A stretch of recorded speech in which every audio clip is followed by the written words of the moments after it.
yeah, I gotta just show you what this looks like and what this tastes like.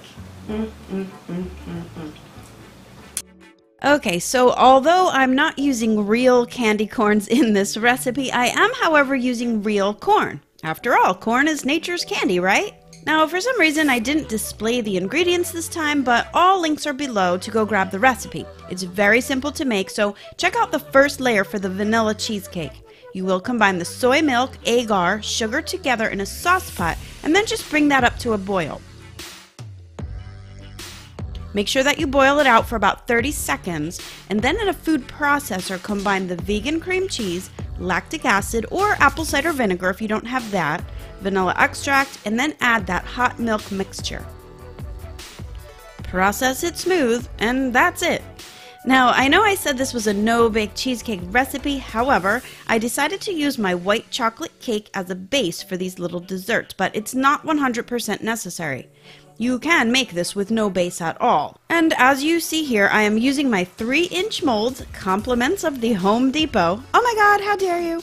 And they are lined with acetate cake strips. It's perfectly fine to use PVC as a mold for cold preparation desserts, but never for baking. It's just a cheaper option than the stainless steel ring molds, but of course, whichever ones you have are totally fine.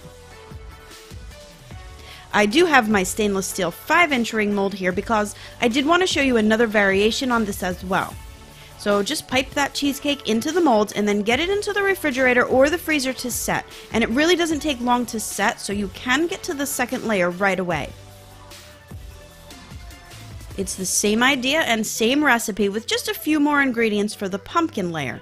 Soy milk, agar, sugar to a boil, vegan cream cheese, pumpkin, the fall spices, lactic acid, vanilla into the food processor or blender, add the hot milk, process smooth, and there you have your pumpkin layer. Now, I definitely wanted to strike that orange color for a full candy corn effect, so I did add a couple drops of orange color, completely optional. Just pipe it on top of that set vanilla layer and then get it into the fridge again.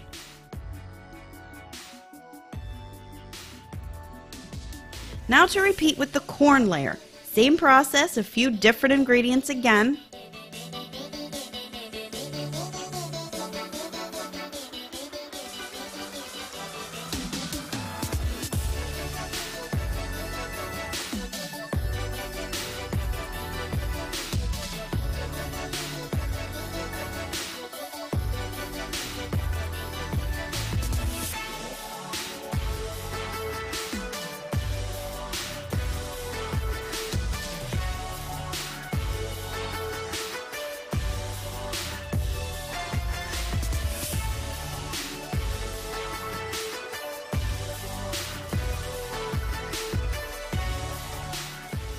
Alright you guys, so the tasting of this amazing, I gotta just tell you, I am so in love with this cheesecake recipe. It is so versatile. I am using this base recipe for pretty much everything. I mean, corn cheesecake, really? It works.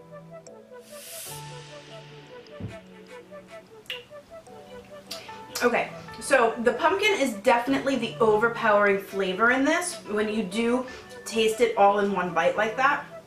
But if I just do the corn cheesecake, it really has like a corn taste, but it's so good. After all, corn is nature's candy. Candy corn, get it? But the pumpkin layer is definitely overpowering, and I don't mean overpowering in a bad way. Who doesn't love pumpkin cheesecake? So the corn layer works perfectly in it, that subtle layer of vanilla down the bottom.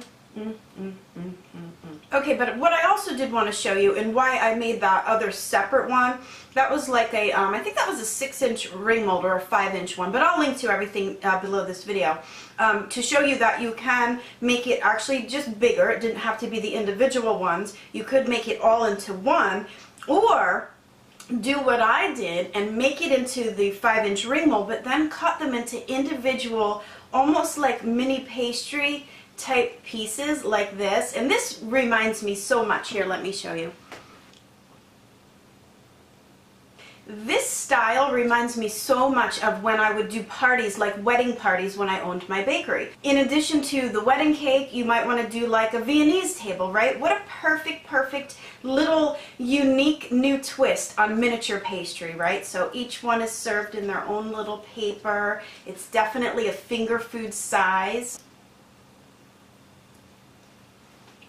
It's so good. All right, guys. Try this recipe. All links below. I'll see you later.